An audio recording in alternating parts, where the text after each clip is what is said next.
Hey, welcome back to ScreenCrush. I'm Ryan, and let's talk about Ant-Man and the Wasp Quantumania. It was a little confusing. Its story connects to the multiverse, other dimensions, time travel, and it's the 41st title in the MCU, not counting short films. So, with all those complications, there are bound to be plot holes and unanswered questions. I'm extremely confused. You're confused, I'm confused, bro. So, we asked all of you for your questions on my Twitter and our community page. You guys had questions about the quantum realm, kangs, time travel, the ending, and whether or not Kang is actually dead. No one who dies here ever really dies. So now, we're going to do our best to answer your questions. First, let's talk about Janet. Atypical 1242 asks, how does Janet being secretive, yet her actively helping explore the quantum realm and Ant-Man and the Wasp post-credits before Endgame jive? Is the idea that she was limiting how much they could find? Actually, I think they re-edited the ending of Ant-Man and the Wasp to make this movie make more sense. Originally, there was a deleted scene where she told Hank more details about the quantum realm. There's so much we didn't know about this place, Henry.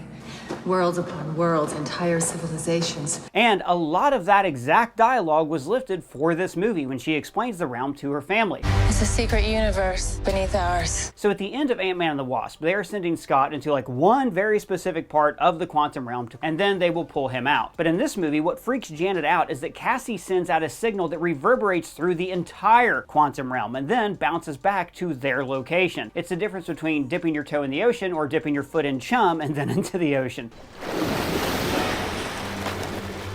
Cassie essentially created a device that would tell Kang their exact location. But also, remember what Janet tells him. And don't get sucked into a time vortex. We won't be able to save you. What's a time vortex? Well, I would imagine that a time vortex is how Kang's variants banished him to the quantum realm. After all, they are masters of time, and the quantum realm is key for time travel. So these time vortexes probably lead into this deep part of the quantum realm where Kang lives. So clearly, Janet did not want them to know about Kang. She also tells Scott to avoid the tardigrade field. Make sure you stay out of the tardigrade field. They're cute, but they'll eat you. As we saw in Ant-Man and the Wasp, these are like one of the first things you encounter when you start to shrink into the quantum realm. So we talk about the quantum realm having levels. What we saw in Ant-Man and the Wasp Quantumania was the deepest level, and the places with the time vortex, the tardigrades, those are all like closer to our actual size. And along those same lines, Victor Santos 6297 says, Janet not saying anything before it's too late. I get that she was upset about Kang, but was there any need to hide that? Look guys, I thought this made total sense for Janet. When people come home from war, they don't usually want to talk about it. Janet wanted to forget the life that she led down there. She didn't want her family to know that she was responsible for the rise of Kang, or that she killed people in the resistance. She had a very normal reaction for a person with trauma. And speaking of trauma, I very much appreciated the weight that they gave to these feelings these characters were having. Trauma is an incredibly normal thing in our everyday lives, and it can cause lack of sleep, anxiety, and depression. We've all had very low points in our lives, and therapy can help. Like, I lost someone very close to me a few years ago. I was super depressed. I hated life, and actually therapy helped me get through that. And maybe there's something in your life that's interfering with your own happiness. You might want therapy, but you're not sure where to get started. And that is where Betterhelp comes in. They're the sponsor of this video. Betterhelp listens to your needs and helps match you with your own licensed therapist. This is not a crisis line or self-help. It's professional therapy. Like, I'm from a rural area where it's really hard to find therapists, so Betterhelp is perfect with a network of more than 25,000 therapists, the largest therapy network in the world. So to get started, you just answer a few questions about your needs and your therapy preferences. That way, Betterhelp can match you with a custom-picked therapist from their network. It is very accessible. You can log into your account at any time and send messages to your therapist. Plus, you can schedule weekly phone or video sessions so you won't have to sit in uncomfortable waiting rooms. But if your therapist isn't right for you, Betterhelp makes it easy to switch. Betterhelp wants you to start living a happier life today. It's more affordable than traditional therapy, and financial aid is available. And we have a special offer for ScreenCrush fans. Click the link in the description to get 10% off your first month at Betterhelp. That's HELP.com/ScreenCrush, or you can click this QR code. Now, back to the plot holes. Come on.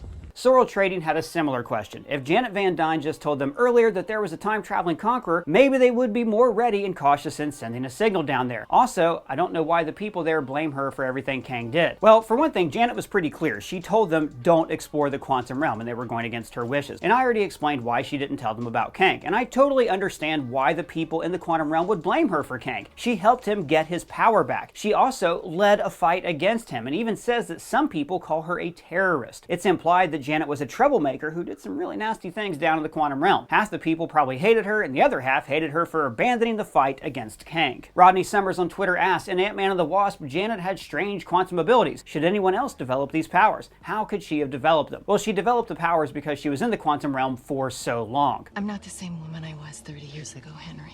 I got the impression that Janet had like soaked in quantum energy and became kind of a quantum battery. She then used all her energy to stabilize Ghost, and that is why they were trying to get more quantum particles at the end of the movie. Now we know that Janet wants nothing to do with the quantum realm, so this makes sense. The only way she would ever want to revisit even a section of the quantum realm is to get more of these particles to help out Ghost. Although, now that we know that she was a freedom fighter in the quantum realm, maybe those powers were the result of some experiment she did on herself, trying to give herself a new weapon to use against Kang. Heck, maybe those powers developed because of her proximity to Kang's multiversal core. Invincible Heber on Twitter says, when Janet steals and expands Kang's core, she suits up as if she had a nanotech suit, which isn't a thing before Black Panther, or before Endgame or Infinity War, or anyone besides T'Challa and Tony. Her suit was supposed to be old-fashioned like the one shown in Ant-Man. Alright, so the comics always have this like weird thing where like when the Wasp shrinks, all of a sudden she gets wings. Fine. Scott, I get emails from a raccoon, so nothing sounds crazy anymore. So here's where we see nanotech in the movie. When like Scott and Hope are wearing other clothes, and then they're suddenly like in their suits without shrinking. That's nanotech. Just before Janet steals the core, she hits a button that makes her helmet come up like out of her collar. And that is tech that we saw used in the first Ant-Man movie. And when you watch this frame by frame, Janet is wearing her suit when she shrinks, implying that it was underneath her tunic. But the real question is, what happened to her tunic? Inertial Alex says, when Scott, Cassie, Hope, Hank, and Janet all arrived in the quantum realm, how did Krylar and Kang know they were there? Does Krylar and Kang have the same kind of tech? It's implied that they found out they were there because they have spies everywhere. And yes, Krylar does have Kang's actual tech. He arrives on one of Kang's ships. He surrendered to the Conqueror, and the Conqueror gave him the title of Lord. And here's one about the powers in the movie and how they work. Elusive Bunny asks, not really a plot hole, but I did not understand the suit powers. I thought they didn't have to be big to be strong, so what was the point of the jump tap? Well, in the first movie, Janet explains that when you're small, your energy is compressed. So you have the force of a 200-pound man behind a fist 1/100th of an inch wide. You're like a bullet. But then she went on to teach him about the nuances of this power. You punch too hard, you kill someone. Too soft, it's a love tap.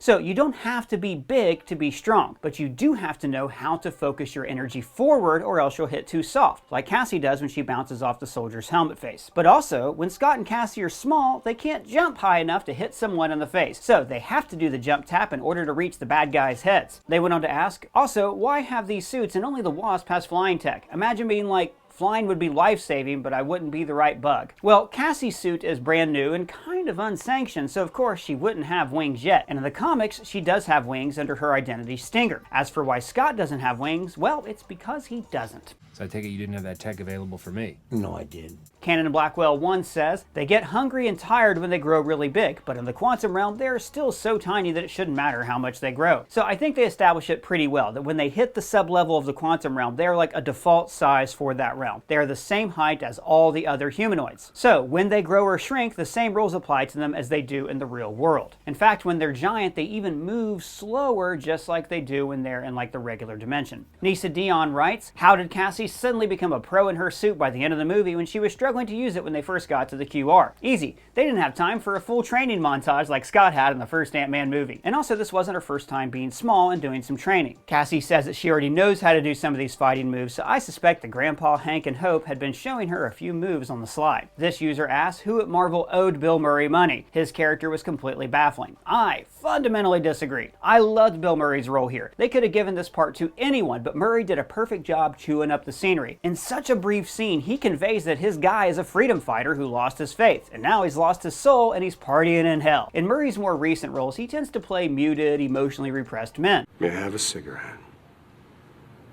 What? But here, he gets to bring out the cocky swagger from films like Ghostbusters and Kingpin. Watch the door. He even does this like little shoulder thrust that seems lifted from Big Ern McCracken. Murray even said that he did the part because he wanted to try out these kind of movies and see what the fuss is about. The same reason Harrison Ford is doing TV shows and playing Thunderbolt Ross. He wants to try new things as he reaches the end of his career. Obviously, we had lots and lots of questions about the quantum realm. At Fabio Mota F10 Mota asked, in Endgame, Ant-Man mentioned that he was like 5 minutes in the quantum realm and 5 years passed on Earth. This time there was much more time and it was like only 5 minutes passed on Earth. I was expecting when they came out of the quantum realm that decades would have passed on Earth. The same thing applies between the time Cassie escaped the quantum realm and then saved Ant-Man. Years should have passed on Earth between those two moments, but it was only like instantly. Yes, now we actually got this question a lot after Endgame, when people were asking why time passed normally for Janet and not for Scott. For one thing, we don't know how much time passed on Earth in this movie. The lab is still there, but time could have passed in real time. But the answer can be summed up in a broad way with two lines. It means that you would enter a reality where all concepts of time and space become irrelevant. And this line.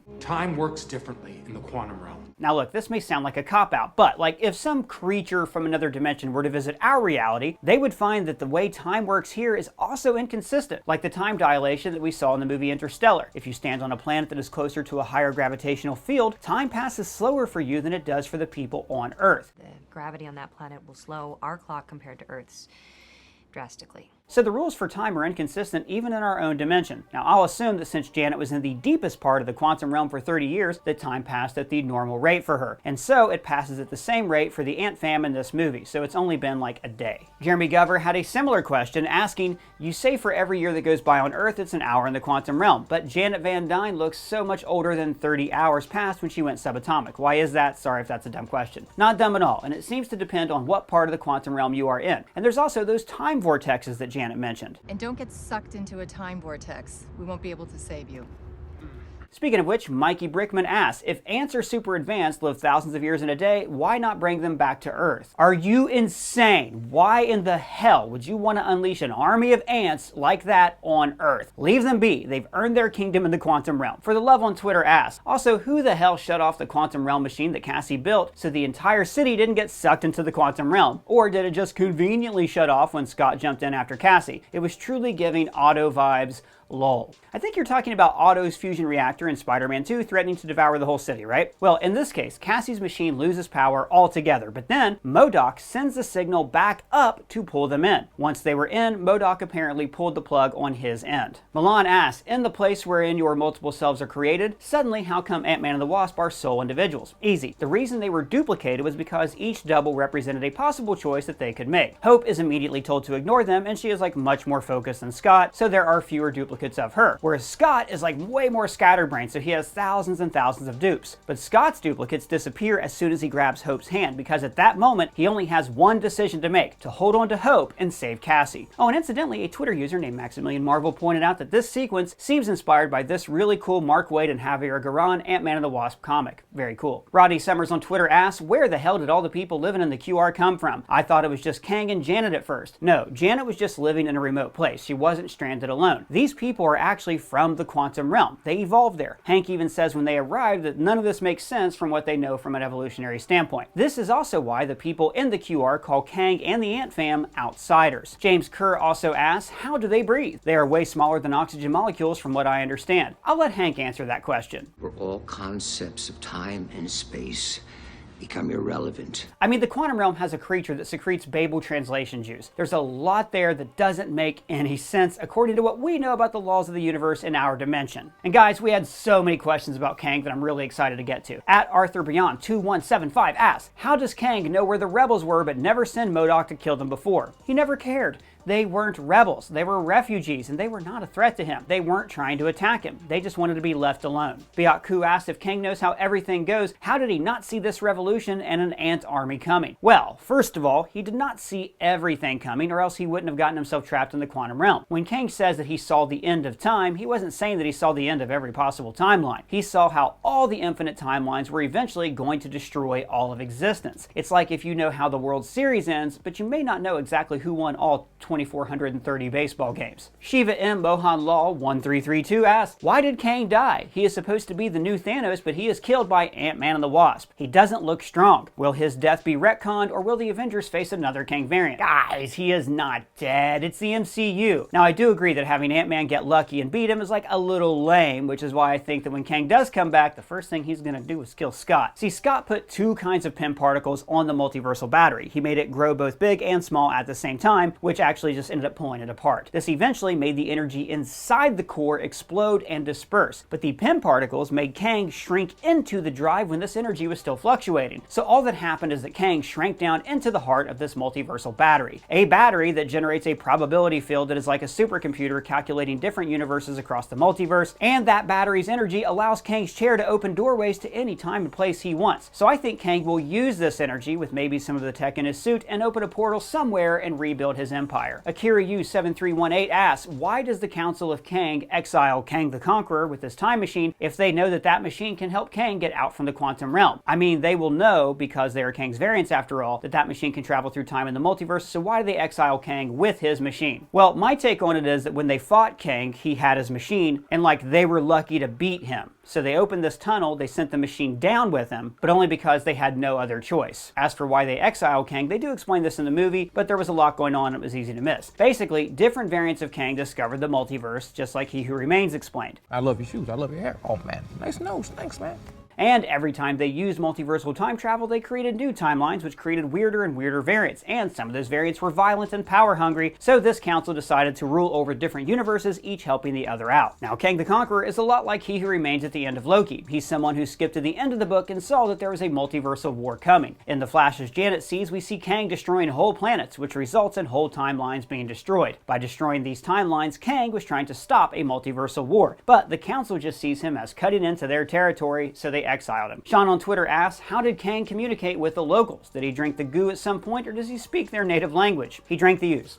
They sell it at bars. He drank the ooze. Pat Lane asks, how about the fact that Kang beat Thor so easily that he didn't even remember him or know his name, but then he lost to ants? Personally, I think that he was messing with Scott when he didn't remember Thor's name. You're not the one with the hammer. That's Thor. Because, like, right after that, he calls Scott Ant-Man. But also, Kang didn't just, like, lose to ants. He lost to an army of more than 1 million giant ants. Ants can lift up to 20 times their own body weight, and they have an exoskeleton that would be impregnable at that size. And say again, there were millions of giant ants. It's totally believable. Now the people in the quantum realm should just pray that the ants stay on their side. Mikey Brickman says, if all the Kang variants want the same thing, why aren't they all destroying the multiverse? Kang said he was outcast, but by the end, it sounds like they were rooting for him. You can't have both. I think you wildly misunderstood the movie. Well, the Kang variants have banded together, kind of like the Mafia, in an effort to share the multiverse and to rule over like their own particular universes. They're not trying to destroy the multiverse. They're actually worried that the heroes are going to destroy their control of the multiverse. Kang saw that his variants, by acting recklessly, were eventually going to turn on each other and destroy the multiverse in a war. I mean, they do act pretty manic at the end of the movie. Right? So, his variants are not rooting for Kang at all. It's the opposite. Now, a lot of people had beef with the ending. Q and Face asks, how did Cassie, at the end of the movie, regenerate a teleportation field from Kang's tech designed centuries in the future that had already closed on a mapping/signal machine that was not designed to do this? And now are they able to turn this portal on again and at will travel to the quantum realm? Hey, that's a great question. Cassie's device was not a teleporter. It was a Hubble telescope that could see into the quantum realm. But then, once MODOK found that signal, he was able to bring them down to the quantum realm. Janet would have used this same technology to reconnect to Cassie's beacon. We even see her finding a timeline and then zooming in on it until we see Earth. And she says that she can only give them one shot back using Kang's technology. After Kang's battery is destroyed and the portal is closed, however, we do see Cassie using the quantum telescope to hone in on Scott's position. Now she's able to reopen the portal, I think, by using Pym particles, because as we've seen, Pym particles are the way to travel back and forth to the quantum realm. I will say though, I thought this ending was a little bit lame. The leaked ending said that they were going to end up stuck in the quantum realm, and I think this would have been much, much better for Cassie's story and for setting up whatever is next in the MCU. Also, there were behind-the-scenes footage showing the cast wearing the clothes that they wore in reshoots, the same clothes that they wore at Cassie's birthday party, basically confirming that everything we see after that portal opens again was a reshoot that they added in later. And also, how did the device even shrink them when they didn't have Pym particles? Wait, what do you mean? Well, okay, MODOK brings them to the quantum realm, and then when they do that, they shrink, right? But like, you gotta have Pym particles to shrink. That's why Kang needed Scott to get the battery. So how did MODOK shrink him? I see. Okay, so one theory is that Cross had some Pym particles on him when he was put into the quantum realm. Well, wait, no, because then he would have shrank the sphere for Kang. Well, I think he actually tried to shrink the sphere, but remember, Cross's particles were a little bit defective. They didn't work quite right. This would explain how MODOK knew exactly what Scott was going to encounter when he was in the quantum realm. How else would he have known that the sphere was going to be surrounded by a probability field unless he had already tried to shrink the sphere for Kang? Or maybe they brought brought them to the quantum realm because Kang's technology allows him to bend time and space. Well, think about it. The Kang variants travel through time, and the Avengers also travel through time, but they used PEM particles. The Kang variants don't have PEM particles. So the variants must have some other means to move in and out of the quantum realm so they can time travel. Kang would have used this technology to pull them into the quantum realm. But then why doesn't he just use that technology to escape? Because Kang is so deep in the quantum realm that he doesn't have enough residual power to escape. But he has enough residual power to reel in the PEMs.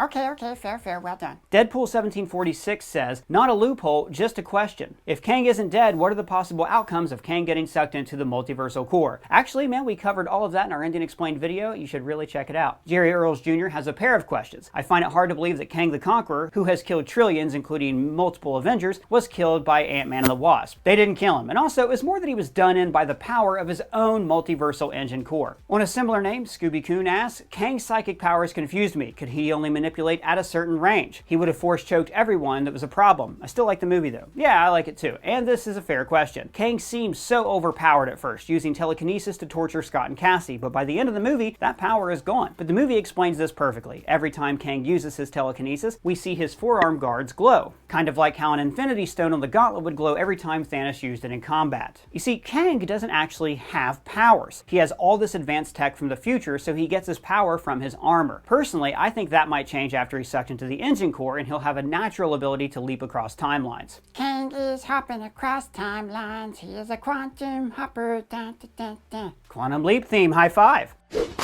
Anyways, in the last battle, Kang's shield is trampled by like millions of giant ants. This damages his gauntlets. We even see one of them sparking afterwards, and he's sleeveless in the final battle with Scott. Jerry's second question was, I didn't understand Team Ant-Man's escape plan. They were all going to just jump through the portal to leave the quantum realm, but that would have left the multiverse engine intact in the quantum realm. If Kang would have just let them go, couldn't he have just taken the engine and left afterwards? Well, first of all, I think they thought Kang was dead. He was dragged off by an army of ants. But as soon as Scott saw that he was alive, he shoves Cassie into the portal so he can fight Kang. He even tells Kang that he's not getting out. I don't have to win. We both just have to lose. It's a big hero moment for Scott because it's when he willingly sacrifices his time with his daughter to stop Kang the Conqueror. And yeah, Kang was really stupid by trying to hop through the portal instead of just hanging back to use the core to travel out on his own. I think this is pride that got to him. I think he was mad that Scott was able to beat him and he wanted to make sure that he didn't get away free. It is also possible that the core and the chair and the throne and everything in the Citadel were so damaged that he couldn't actually use them anymore. Remember, pride is also what felled Kang to begin with. If he would have just handed Cassie over to Scott like he promised, then Scott wouldn't have joined the rebellion against him and Kang just would have gotten away. But I think that Kang thought that Scott was so insignificant he didn't actually have to honor any deal that he made with him. Well guys, if you have any more questions or plot holes, please let me know down in the comments below or at me on Twitter. And if it's your first time here, please subscribe, smash that bell for alerts. For ScreenCrush, I'm Ryan Airy.